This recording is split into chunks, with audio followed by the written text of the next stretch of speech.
Assalamualaikum warahmatullahi wabarakatuh. Hamdan wa syukran lillah wa usalli wa usallimu ala rasulillah Sayyidina Muhammad ibn Abdillah wa ala alihi wa ashabihi wa mawalah amma ba'du. Saudara-saudaraku, kita bicara lagi masalah politik uang. Karena semakin kesini semakin menjadi-jadi. Bahkan dari zaman dulu sampai sekarang, setiap pemilihan umum di Indonesia, masalah politik uang selalu jadi masalah yang sangat serius. Sehingga masyarakat di Indonesia atau sebagian masyarakat di Indonesia, masalah politik uang sudah dianggap hal yang biasa. Dan anehnya lagi, jangankan orang awam, orang yang tidak banyak tahu masalah hukum agama, yang termasuk orang yang tahu hukum agama juga, terkadang sekarang masalah politik uang dianggap hal yang biasa. Sehingga menyuruh masyarakat, kalau ada yang memberi, ambil saja. Cukup berkata seperti itu, tanpa menjelaskan bagaimana politik uang. Telah kita ketahui bahwa politik uang itu merusak demokrasi dan integritas pemilu. Makanya dalam Islam dijelaskan bahwa politik uang itu diharamkan karena tergolong suap. Praktek politik uang menghilangkan pilihan bebas, juga mendorong perilaku korupsi. Jadi orang-orang yang jadi pemimpin,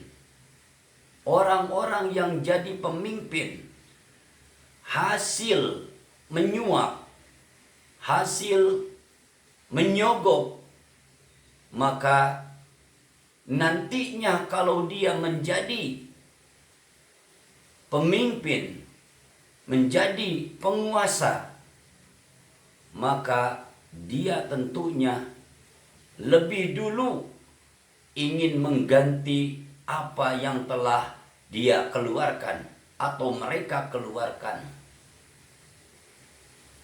Kalau hal ini terus berlangsung di Indonesia, jangan mimpi Indonesia bisa bebas, bisa bersih dari korupsi.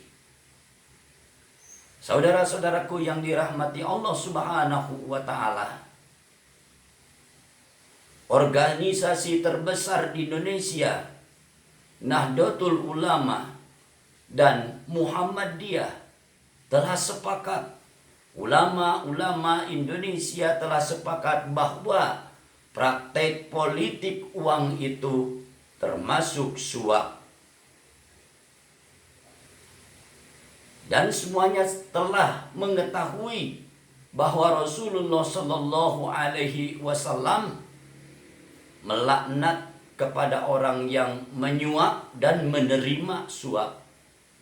La'ana Rasulullah Shallallahu Alaihi Wasallam ar-rosi wal murtasi. Ini hadis diriwayatkan oleh Imam At-Tirmidzi dan Abu Dawud. Saudara-saudaraku yang dirahmati Allah Subhanahu wa Ta'ala, bahkan ada yang bicara, mengapa dikatakan suap? Orang membeli suara atau bahkan membeli kebenaran katanya. Coba dipikir lagi, mengapa dikatakan membeli kebenaran? Atau memang menganggap bahwa umpama ada kandidat 3 atau 4, apakah menganggap kandidat-kandidat yang lain orang zalim, orang jahat? Kita tidak bisa mempotret seseorang dengan cara seperti itu. Tidak akan bisa. Jadi itu merupakan pemahaman yang keliru. Merupakan pemahaman yang keliru. Hal ini telah dijelaskan. Mengapa Allah Subhanahu wa taala melarang Rasulullah Shallallahu alaihi wasallam melaknat kepada praktek menyogok atau menyuap? Karena bertentangan dengan prinsip keadilan dan kejujuran. Masyarakat atau manusia yang diberi suap, mereka tidak akan bebas mengadakan pilihannya atau menentukan pilihannya karena telah dipengaruhi, telah dipengaruhi dengan uang, sehingga yang tadinya tidak akan memilih si A, tadinya akan memilih si B, karena si A telah menyogok, telah menyuap, telah memberi harta atau memberi uang, sehingga dengan terpaksa mau tidak mau harus memilih si A. Bukannya itu kedoliman. Justru dengan praktek politik uang ini bukan memberi kebenaran, tetapi justru membeli kedoliman. Justru membeli kedoliman. Karena memaksa orang supaya tidak mengikuti hati nuraninya. Karena telah dipengaruhi dengan uang, akhirnya orang tidak mengikuti kepada pilihannya sendiri, tetapi memilih siapa yang memberikan uang kepada mereka. Makanya pantas dua-duanya dilaknat, yang memberi, yang menerima, semuanya dilaknat oleh Rasulullah Shallallahu alaihi wasallam. Saudara-saudaraku yang dirahmati Allah, mari kita sama-sama berjuang.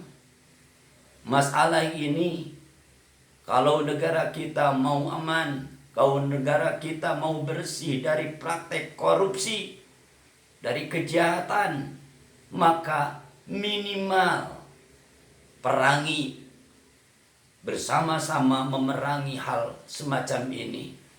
Praktek suap menyuap, sogok menyogok, hentikan di seluruh Indonesia. Dengan ini semoga pemimpin-pemimpin di Indonesia adalah pemimpin-pemimpin yang amanah, yang jujur, dan bersih dari masalah korupsi.